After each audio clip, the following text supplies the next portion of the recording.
right, first and foremost, I want to give all praises, honor, and great glory to Yahweh, Bahashim, Yahweh Shai, Bahashim, Rakakudash. Double honors to the apostles and elders of Great Millstone, and well, and salutations to the elect pushing us true to the four corners of the earth in truth and in sincerity. Right, on this particular video, I want to touch on re-education camps. All right, and the reason I'm touching on this is because this is a major prophecy. Revelations 2:10 talks about the devil shall throw some of us into prison where we shall be tried, which is, tortured. And you have a Chinese whistleblower describing what actually happens in these camps, and I've been trying to bring this out for a long time already, showing, brothers, brothers in this truth already know that, but showing, the ones that's not in the know, that, hey, they better shape up because they think Jacob's trouble is going to be, they might not think it's going to be a walk in the park, but they don't know how gruesome it's going to get. All right? They're talking about bringing re-education camps over here to the United Snakes. You can just type in re-education camps on news and you get multiple news segments on them calling for re-education camps. They're trying to put it on the Trump supporters right now and say we need to re-educate them, like you go inside of some a classroom and you get re-educated to stop you from thinking the way you're thinking. No, that you go there and they carry out extreme punishment, tortures, and murder. That's what they do there. That's the history of re-education camps, labor camps, gulags, whatever you want to call them, detention centers, whatever you want to call them. They're prisons, just like Revelation talks about. Revelations 2:10, and we read, "Fear none of those things which thou shalt suffer. Behold, the devil," which is the so-called white man, all right, not the spiritual demon Satan. It's talking about his physical armor that walks on the earth, which is the so-called white man, woman, and child. All right, it says, "The devil shall cast some of you into prison," right? Because the spiritual demon Satan is not going to come down from the spiritual realm and toss you into prison. No, she's talking about the people on the earth, right? That ye may be tried, right? And they're going to torture you. Go to 2 Maccabees chapter 7, the last verse, where they broke all that down and say this is some of the. As a matter of fact, let's just get it. Let's not just. So 2 Maccabees chapter 7, the last verse. Right. When you read this whole story, the mother and her 7 sons got tortured and then put to death for not eating swine's flesh. And this right here, this last verse encompasses, that the fact that this is going to happen to some brothers in the future. And Revelations 2:10 says it too. It says that she may be tried. This is 2 Maccabees chapter 7 and 42, and we read, "Let this be enough now to have spoken concerning the idolatrous feast and the extreme tortures." Right. Because we have to go through extreme tortures, some of us. But the Lord can, turn off your receptors, your pain receptors, or give you the spirit to truck through that. You might be like, damn, I'm really about to get tortured. You might call on the name of Yahweh, Bahashim, Yahweh Shai, and when they digging inside of you, or whatever they doing, it really don't even hurt that bad. It's more like an annoyance than anything. Or the Lord can just take the pain completely from you. Or before they put the vice grips really to you, he just take the spirit. Maybe he wanted to see if you was going to break. Or just put the spirit on you to take it with a manly stomach like that mother and her 7 children. Let's go on back to Revelations, Salakia. 2:10, I didn't finish that. All right. "And ye shall have tribulation 10 days. That don't mean 10 days. It could be 2 days. It could be a month. It could be 2 months. All right. "Be thou faithful unto death, and I will give thee a crown of life." Right. Be faithful unto death. Like there's a precept. "Greater love hath no man than this, that a man give his life for his friends." Yahweh Shai gave his life for us. We're his brothers. We're his friends. with his possessions. We're liking unto women to him too. You know, he showed us that he loved us. He didn't have to come down from his high estate in the spiritual realm. No pain, no nothing, and to come down here and be tortured and mocked and beat, unrecognizable. He didn't have to come down here and have all that done to him.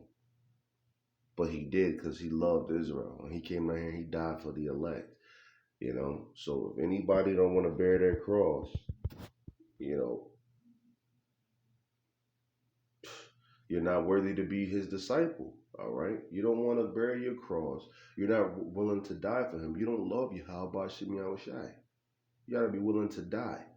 And for you cowards, I just want to let you know, there's going to be some women out there. It's going to be some young men and probably children, little girls, all right? Little boys.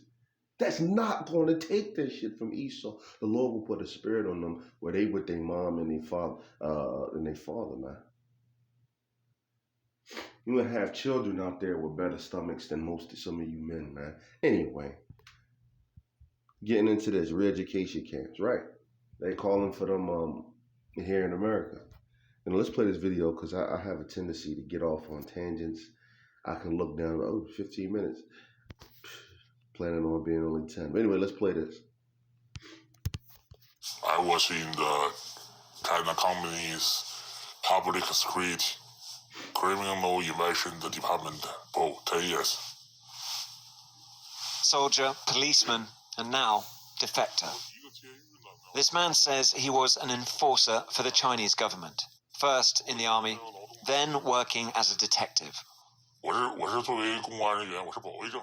from the Public Security Bureau. I'm protecting the regime. If you're the enemy, there's no need for any courtesy. He was dispatched to Xinjiang, where everyone was treated as the enemy, and there was no need for courtesy. It's reached a state of wartime control. When I got there, more than 900,000 people had already been detained for numerous petty reasons. Right, and petty reasons, they're going to throw motherfuckers in there into these prisons over here in America because they're here already. They just call them FEMA camps or whatever, or, that thing facility, Crown Vic Royale facility. And they're going to throw you up in there for petty reasons like your face covering, you don't got one. You might be, they already talking about it. And I don't know exactly how they're going to do it, but they already have cameras to see if people are social distancing. They have drones flying around. They could, and their plan is to throw you up in there to murder billions of people. So I can almost extrapolate that what he's saying, there were already people in there for petty reasons. I can see them doing the same thing over here in America. They already abuse their power by pulling you over for no damn reason. So forth and so on. And they have this thing, talking about the beards now. That face coverings and beards. Like if we got a heavy beard, how Hebrews have, it fucks up the face covering. So we know that face covering and this whole grab for the New World Order agenda, we all know it's bullshit anyway, this whole Crown Vic Royale thing anyway. So this is just an attack on the Hebrew Israelites. Because it's like if we don't shave, then we got to double, triple up on masks. And a police officer can just take you, to a camp just off of you not having 2 masks on or something like that. Or he feels as though your shit ain't covered all the way. And he wants you to shave your shit right there in front of him or some shit like that. Hey, that might happen. But anyway. Like saying something wrong. We detained them on orders from the superiors, not on any evidence. What kind of evidence can we have? What kind of evidence does this need? The detective, who asked to be identified only by the surname Jiang, revealed new details about the alleged mistreatment of Uyghur detainees. These images shocked the world. They show prisoners being unloaded from a train. Jiang told Sky News that this video most likely shows prisoners from detention centers in Xinjiang being taken to a larger central facility in the region because of the different overalls they're wearing. 集中把他们戴着头套啊。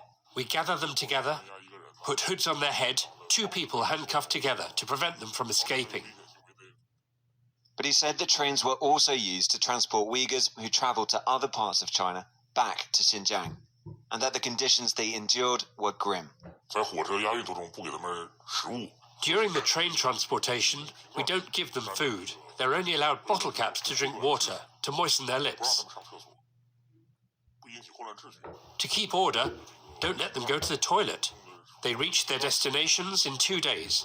然后坐 They reach 到 Xinjiang. 这个当地了，就到新疆当地了。 And once held in the re-education camps, even worse was waiting, he claims. 颠覆国家政权的案件呢， In cases related to politics, jeopardizing the regime, cases involving overthrowing the regime, you're allowed to beat people. It's okay to make them turn in other people's names. 他然后踩着 You use various methods to put pressure. 2 people use sticks to weigh down their legs, tie him up and trample his arm, shackle their hands, pour cold water, put a water pipe into his mouth and tie him up. And other unique favourite methods? There are numerous forms. If accidents occur, it's normal that some people die. That's just how you get used to saying it. Please don't blame me. How to say, under this kind of management in the re-education centre, beating somebody to death, for sure, happens. Sky News is not able to independently verify Zhang's account, although he has provided extensive documentation. Sky News put Zhang's allegations to the Chinese government at a press conference in Beijing. 关于这个人呢，如果说方便的话，他有一些信息。 It's forbidden to insult or treat students at the training center badly by any means. The things said by the so-called local policemen could not happen. 自己同志呢， Zhang does not agree with that.